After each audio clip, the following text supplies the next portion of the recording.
nous arrivons maintenant à l'autre question cruciale.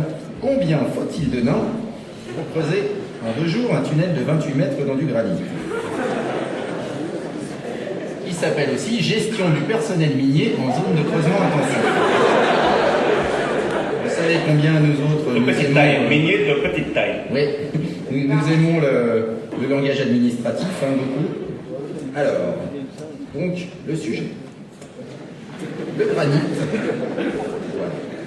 Le granit est une roche magmatique plutonique à structure grenue, c'est-à-dire entièrement cristallisée, formée par le refroidissement lent et en profondeur d'un magma issu de la fusion partielle de la croûte continentale. C'est une roche acide, composée principalement de quartz, de feldspath potassique, de plagioclase sodique et de mica. Les roches volcaniques sont des rhyolites, blablabla. Bon. Il y a du mica dedans, vous avez le chocolat avec les vaches violettes? Oui, oui.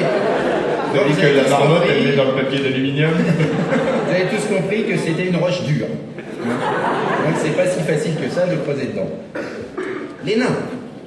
Les nains sont des êtres humanoïdes de petite taille, avec une barbe, 2 bras, 2 jambes et un casque. Et une odeur pestilentielle. Ils sont aussi très durs et très acides. Slide suivant. Un nain seul, muni d'une pioche standard, avance à la vitesse de 3 mètres par jour, sur un modèle standard, granit standard, avec une pioche standard, qui permet le passage d'un nain et de son équipement standard. Voilà. Sachant qu'on ne peut pas mettre plus de 3 nains en même temps, on travaille sur un tunnel standard, parce qu'il manque de la place, donc ils n'arrêtent pas de se battre. On voit bien que s'ils étaient plus de 3, non, c'est ma pioche, non, c'est mon bout de caillou. Donc, ils arriveraient donc à 9 mètres par jour, soit 18 mètres en 2 jours. Donc c'est pas assez, c'est insuffisant pour atteindre 28 mètres. Nous considérons bien sûr qu'on attaque le tunnel par un seul bout, parce qu'il y a toujours des petits malins qui disent « Ah oui, mais alors, nous, c'est l'autre bout et tout. » Non, non. Donc, sur le slide suivant, nous verrons qu'on ajoute une équipe de nuit. Nous voilà déjà à 6 nains. Bon, là, c'est bon, on atteindra la distance. Alors, pour le slide suivant, s'il vous plaît, voilà. Il faut un nain pour approvisionner l'équipe en bière et en nourriture de façon régulière, afin que le travail ne s'arrête pas. Ce qui nous ferait donc 2 nains supplémentaires, un pour le jour et un pour la nuit. Mais n'y a-t-il pas un facteur à appliquer au rendement de l'équipe de nuit? Parce qu'il est bien connu que les nains travaillent le jour et boivent la nuit. Chaque chose en son temps. D'accord. Je vous laisse continuer, professeur. Oui, oui. Voilà. Alors, il est évident qu'un nain quasiment inactif, celui qui apporte la bière, boira 4 fois plus qu'un nain au travail. Puisqu'il aura accès au tonneau, il sera donc ivre et inutile 4 fois plus rapidement. Ce qui fait qu'il devrait être remplacé plus vite qu'un nain qui travaille. Envoyez donc la diapo 6. En conséquence de quoi, un nain pour la journée ne suffit pas, considérant qu'il faut 4 nains par jour et 4 nains par nuit pour assurer le ravitaillement. Donc un par période de 3 heures en gros. Voilà, donc nous avons maintenant 14 nains.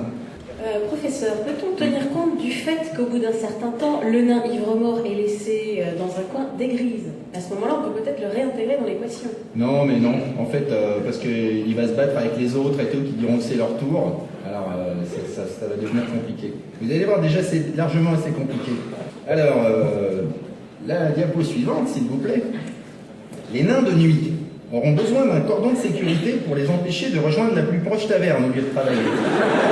Parce que la nuit, le nain, il est attiré par la taverne comme ça.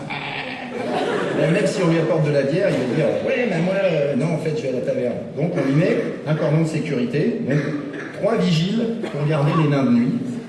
Mais qui garde les vigiles à ce moment-là? Parce que les vigiles sont des nains, ils sont attirés dans la taverne. Justement, très bonne question. Donc, nous avons besoin d'un manager de sécurité afin d'empêcher l'équipe des vigiles de rejoindre la plus proche taverne. C'est bien foutu quand même. Ah ouais, à cette étape-là, nous avons donc déjà 18 nains. Je pense que c'est une femelle naine qui, elle, ne boive pas et qui se bat avec une boîte à vrire. Non.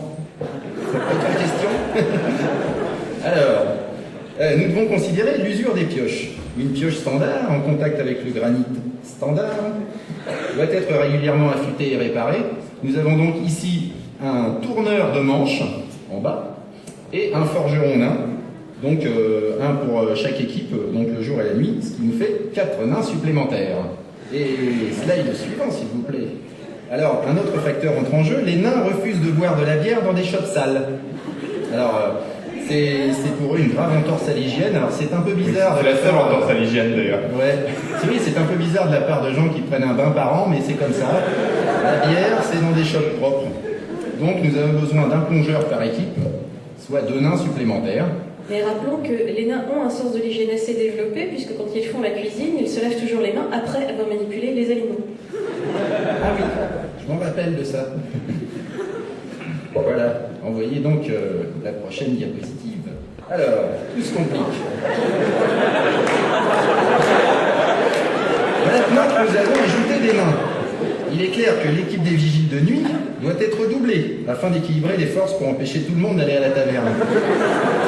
Nous ajoutons donc 3 vigiles et un manager de plus pour la nuit. Diapo suivante, s'il vous plaît. Vous avez tous compris qu'il devient évident qu'un nain seul ne pourra pas ravitailler tout le monde de façon satisfaisante. Hein. Ah non, moi j'avais pris cette bière-là. Ah non, mais la blonde c'est pour moi et tout. Il faut donc doubler l'équipe de ravitaillement de jour et tripler l'équipe de nuit, à cause des vigiles supplémentaires. Bon, c'est déjà assez compliqué, ce qui nous fait 12 nains de plus. Et diapo suivante, on se rend compte qu'un plongeur ne suffit pas pour laver la vaisselle de tout le monde. Donc on a encore besoin d'un plongeur supplémentaire pour le jour et pour la nuit. Diapo suivante, voilà. Donc à ce stade-là, nous avions 42 nains. Et on se rend compte que finalement, même avec une meilleure vision nocturne que les humains, les nains, c'est quand même pas les elfes, hein, la vision nocturne. Alors, ce qui se passe, c'est quand ils creusent la nuit, bon bah, je te fous un coup de pioche dans le pied, un coup de pioche dans l'œil, puis après, les tunnels, c'est pas carré, quoi. Alors, bon, c'est pas rond non plus, c'est un peu bizarre. Donc, il faut une équipe d'éclairage de chantier, donc des porteurs de lanternes. On ajoute 4 porteurs de lanternes pour l'équipe de nuit. Et, qu'est-ce que je disais d'autre? Diapo suivante, s'il vous plaît. Voilà. Alors, la présence d'un grand nombre de nains et de bières au même endroit peut à tout moment dégénérer en bataille. Alors, bon, ça peut être pour diverses raisons. Hein. Oui, mais le tourneur de pioche, il a piqué le marteau du forgeron, et puis le manager, il est pas sympa avec les mecs et tout.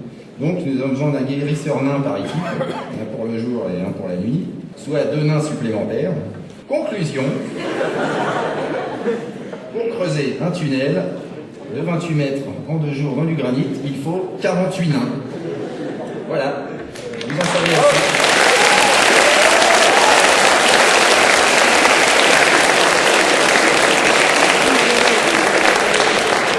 Et vous comprenez pourquoi chez les nains on sait très vite compter, parce que tout est très vite très compliqué.